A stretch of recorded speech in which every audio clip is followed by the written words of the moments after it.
እጅግ አደገኛ ወንጀለኛ ከመሆኑ የተነሳ የተለያዩ ስሞችን ነው የሚጠቀመው። በዴትሮይት የሚገኘውን ባንክ የዘረፈውና የባንክ ኃላፊውን የገደለው ሰው ካፒቴን ማቱሪን ነበር የሚባለው። በሜልቦርን የማጭበርበር ሥራ ያከናወነው ወንጀለኛ ደግሞ ሮሲተር ይባላል። ነገር ግን ፖሊሶቹ ማቱሪን እና ሮሲተር በሚሉ ስሞች የሚጠራው አንድ ሰው እንደሆነ ደርሰውበታል። ቢሆንም ግን እንኳን ሊይዙት መልኩን እንኳ መለየት አልቻሉም። ከእርሱ ጋር የሚሰሩ ግብረ አበሮቹም ቢሆኑ ማንነቱን አያውቁም ነበር። በዚህ ምድር የዚህን ሰው መልክ የሚያውቁት ሁለት ሰዎች ብቻ ናቸው።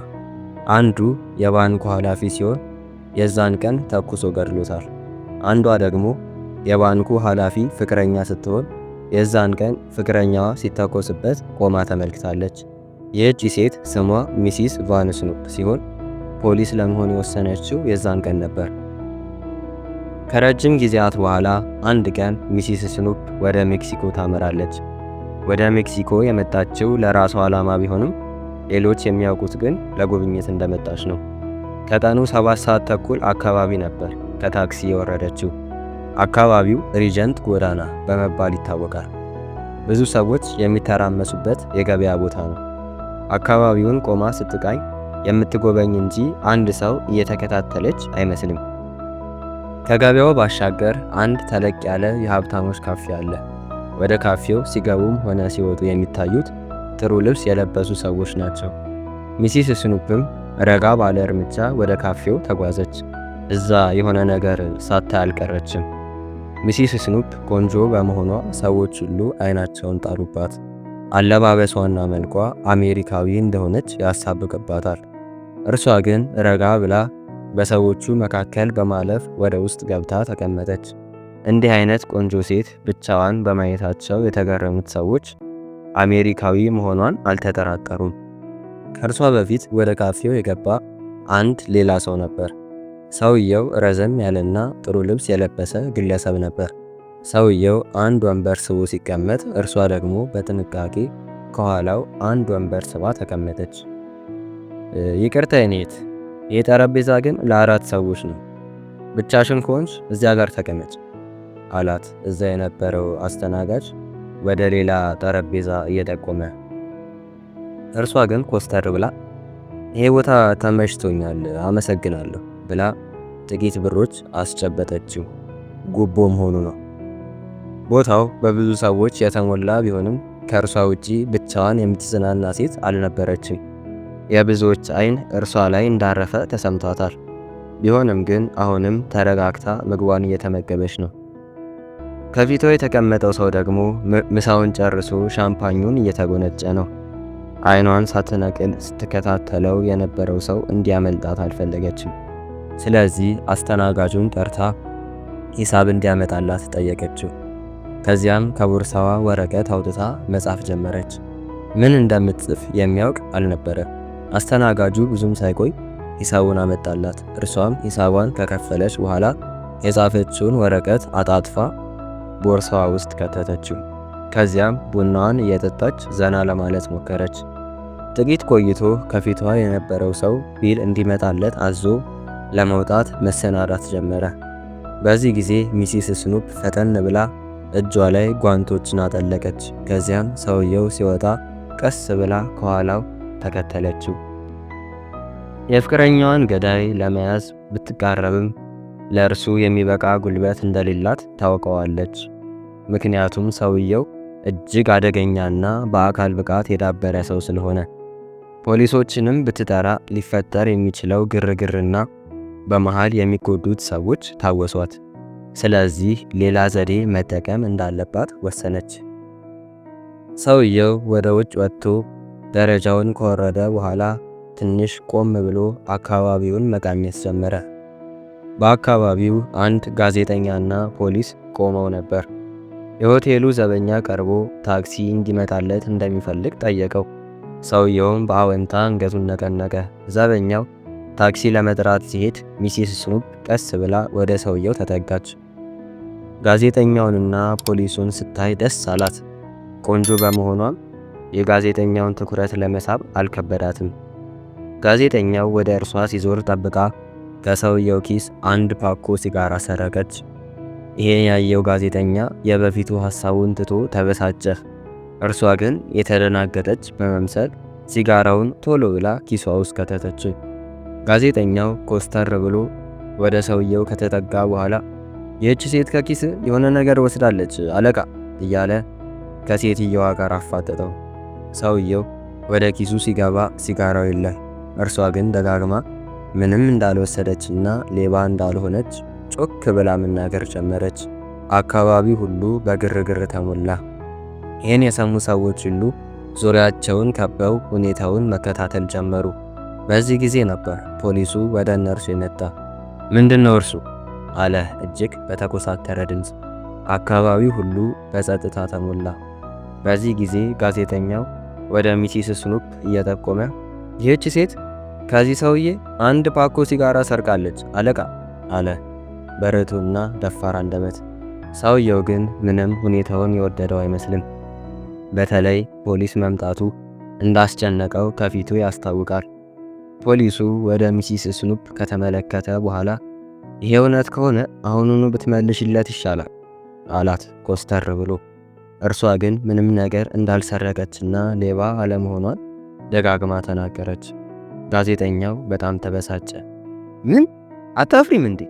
ከሰውየው ኪስ እኮ ሲጋራውን ስታወጪ እያየዎች ነበር አላት በጣም እየጮኸው። እርሷም ያሰበችው ስለተሳካላት አንጀቷ ቢርስም የፈራችና የተደናገጠች በመምሰል ከጋዜጠኛው ጋር መከራከሯን ቀጠለች። ጋዜጠኛው የፖሊሱ ወዳጅ ስለነበር በፖሊሱ ዘንድ የጋዜጠኛው ቃል ተቀባይነት ነበረው። ሚሲስ ስኑፕና ጋዜጠኛው እየተጫጫሁ ሲከራከሩ አንዳንዴ የስድብና የዘለፋ ቃል ይቃጣቸው ነበር።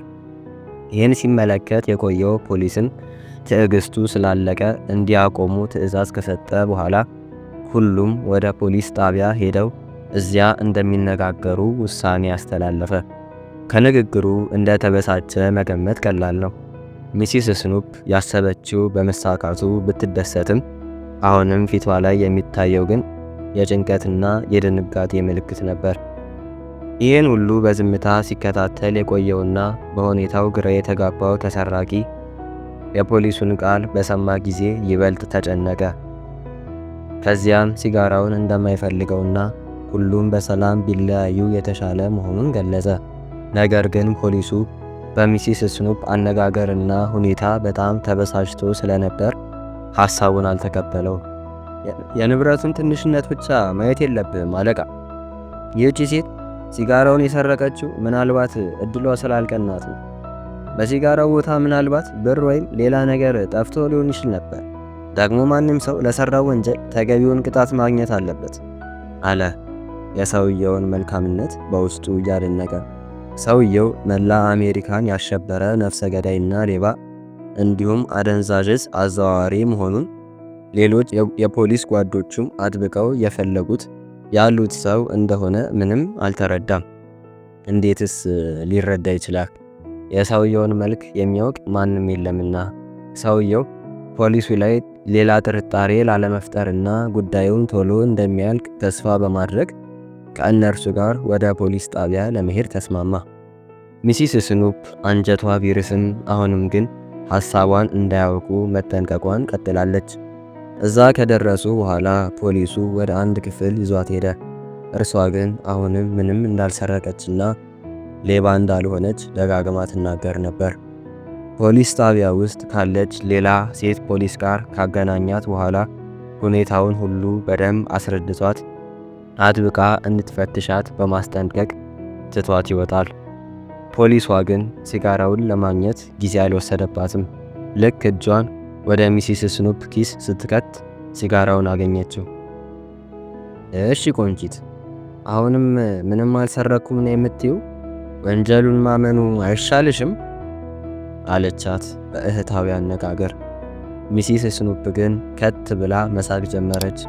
ፖሊሷ በሁኔታው ግራ በመጋባቷ ምንም ልትል አልቻለችም። ምን ነው? ምን ያስቅሻል? አለቻት ጥቂት ቆይታ። ሚሲስ ስኑፕ ጥቂት ዝም ብላ ከቆየች በኋላ ካፌ ውስጥ የጻፈችውን ጽሑፍ አቀበለቻት። ጽሑፉ እንዲህ ይላል: ከዚህ ሰውዬ የሆነ ነገር ለመስረቅ ወስኛለሁ። ነገር ግን ሌባ አይደለሁም። ይህን ያደረኩት ይህን ሰው ወደ ፖሊስ ጣቢያ ለማምጣት ሌላ ሰላማዊ ዘዴ ስላላገኘው ነው። ይሄ ሰው ካፒቴን ማቱሪን እንዲሁም ሮሲተር በሚል ስሞች የሚታወቀው ሕዝብና ሀገርን ያስመረረው ወንጀለኛ ነው።